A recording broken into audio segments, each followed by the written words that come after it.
आजकल हर supplement company अपना एक सप्लीमेंट बेच रही है लिवर डिटॉक्स।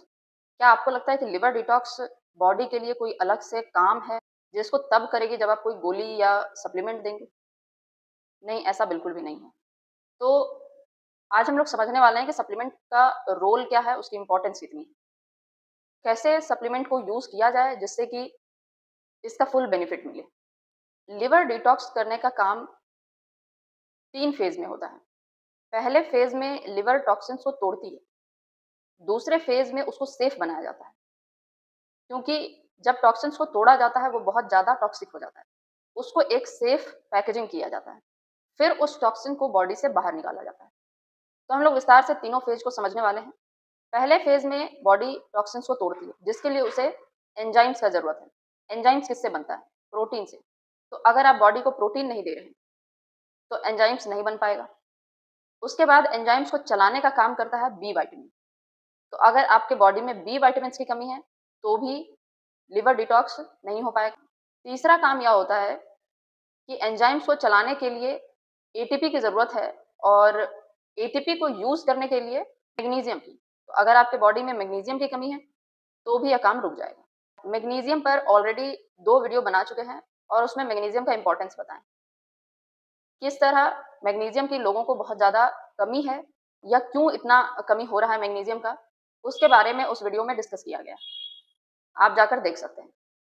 तो मैग्नीशियम भी इम्पोर्टेंट है। अगर बॉडी में थोड़ा बहुत मैग्नीशियम है, काम चलेगा, लेकिन लिवर डिटॉक्स ठीक से नहीं हो पाएगा। क्योंकि थोड़ा मैग्नीशियम होने पर बॉडी सर्वाइवल के लिए उसको यूज़ करती है, टॉक्सिन्स निकालने के लिए। वो छोड़ देगी कि टॉक्सिन्स को अभी रहने देते हैं। बाद में जब मैग्नीशियम आएगा, बी विटामिन्स आएगा, प्रोटीन एक्स्ट्रा आएगा, तब यह काम करेंगे। उसके बाद जब टॉक्सिन्स को तोड़ा जाता है, तोड़ने के बाद टॉक्सिन्स और भी ज़्यादा टॉक्सिक हो जाते हैं। उससे प्रोटेक्ट करने के लिए बॉडी को विटामिन ए, सी, ई ये सब चाहिए। कुछ फाइटोन्यूट्रिएंट्स चाहिए। ऐसा इसलिए ताकि जो टॉक्सिन्स बहुत ज़्यादा रिएक्टिव हो गया है, ऑक्सीडेटिव स्ट्रेस बॉडी में ज़्यादा बढ़ गया है, उससे आपकी बॉडी को बचाया जा सके।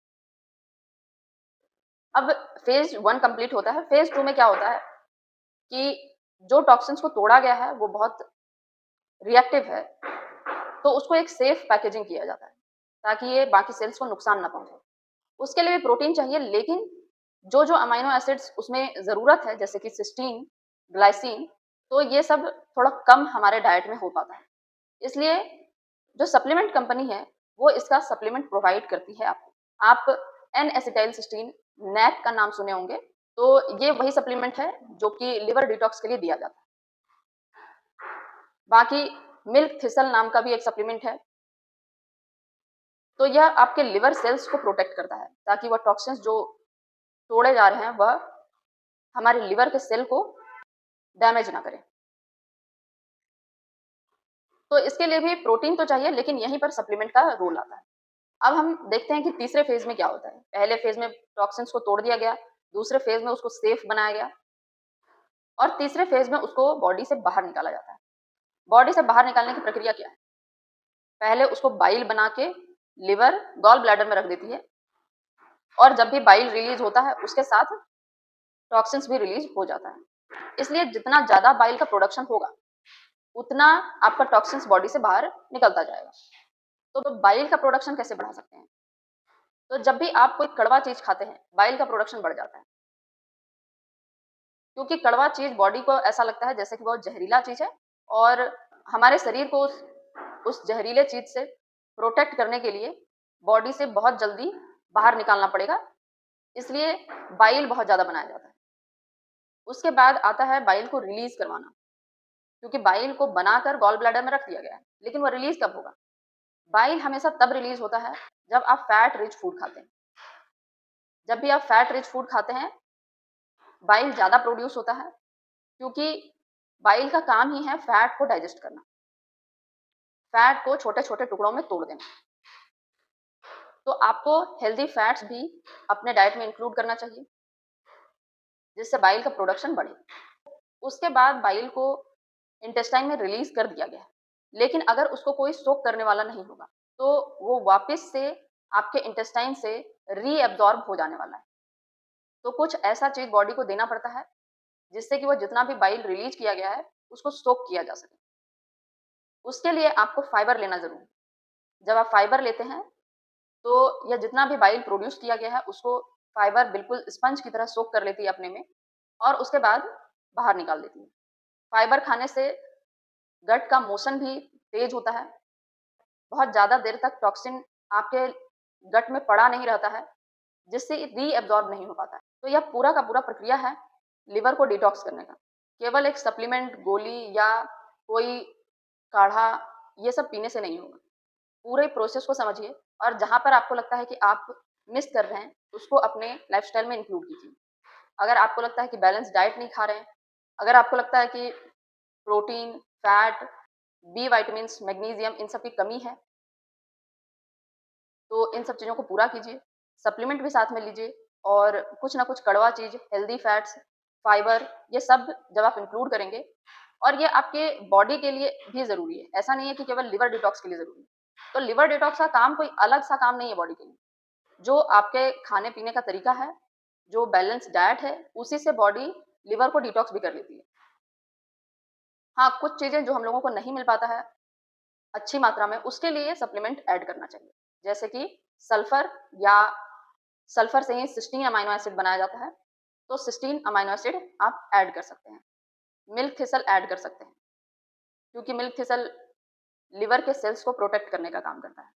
तो जो चीज़ें आपको लग रही है कि ज़रूरत है ऐड करने का, वो ऐड कर लीजिए। अगर आपको लग रहा है कि बी कॉम्प्लेक्स विटामिन आपको आपके खाने से पूरी तरह नहीं मिल पा रहा है, जैसे कि विटामिन बी 12, तो आप उसका सप्लीमेंट ले सकते हैं। मैग्नीशियम वाले वीडियो में बताए थे कि मैग्नीशियम पूरा करना थोड़ा मुश्किल होता है, तो आप मैग्नीशियम का सप्लीमेंट ऐड कर सकते हैं। सिस्टीन का सप्लीमेंट ऐड कर सकते हैं। ये सप्लीमेंट नैक नाम से आता है, एन-एसिटाइल सिस्टीन के नाम से। उसके बाद सेलेनियम एक इम्पॉर्टेंट है, सेलेनियम हमारी बॉडी को कम मिल पाता है, तो ये भी ऐड कर सकते हैं। बाकी फाइबर, फैट ये सब आपको रेगुलर डाइट से मिल सकता है, तो इसके लिए परेशान होने की ज़रूरत नहीं है, बस थॉटफुल होकर इन चीज़ों को लेना है।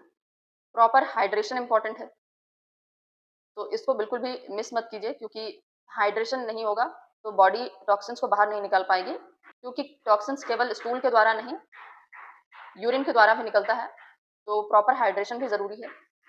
अगर आप ये पूरा प्रोसेस समझते नहीं हैं और इसको फॉलो नहीं करते हैं, तो आपको सप्लीमेंट लेने से फ़ायदा कम नुकसान ज़्यादा होगा, क्योंकि टॉक्सिन्स टूटने के बाद वह ज़्यादा रिएक्टिव हो जाता है और आपके सेल्स को ज़्यादा नुकसान पहुँचाता है। तो उस टॉक्सिन्स को बाहर निकालना बहुत इम्पोर्टेंट है। इसलिए आपको हर रोज़ अपने डाइट में फाइबर ज़रूर ऐड करना चाहिए, क्योंकि इंटेस्टाइन में अगर बाइल को रिलीज़ किया जा रहा है, तो वह फिर बाहर निकलना भी चाहिए। कुछ लोग ऐसा सोचते हैं कि अगर हर रोज़ फ्रेश हो रहे हैं हम, तो हमको फाइबर लेने की ज़रूरत नहीं है, पर ऐसा नहीं है। आप हो सकता है कि हर रोज़ फ्रेश होते हो, हर रोज़ आप स्टूल पास करते हो, लेकिन इसके बावजूद भी ऐसा हो सकता है कि टॉक्सिन्स रीएब्ज़ॉर्ब हो जाएँ, क्योंकि उसको पकड़ कर बाहर निकालने वाला जो फाइबर है, वो आप नहीं ले रहे हैं। तो लिवर डिटॉक्स करने के बाद सारे टॉक्सिन्स को बाइल के फॉर्म में इंटेस्टाइन में डाल रही है और वह इंटेस्टाइन से रीएब्ज़ॉर्ब हो जा रहा है। और आप जान चुके हैं कि जब टॉक्सिन्स टूटता है, तो वह और भी ज़्यादा खतरनाक हो जाता है। वो आपके सेल्स को ज़्यादा नुकसान पहुँचाएगा। इसलिए प्रॉपर फाइबर हाइड्रेशन ये इम्पोर्टेंट है, ताकि जो टॉक्सिन्स टूटे हैं, उसको बॉडी से बाहर निकाला जा सके। तो मेरे ख्याल से आप समझ गए होंगे कि लिवर डिटॉक्स सप्लीमेंट कोई मैजिक नहीं है, ये एक पूरी प्रक्रिया है और इसमें से कोई भी एक प्रोसेस मिस हो गया, तो पूरा साइकिल टूट जाएगा। Thank you.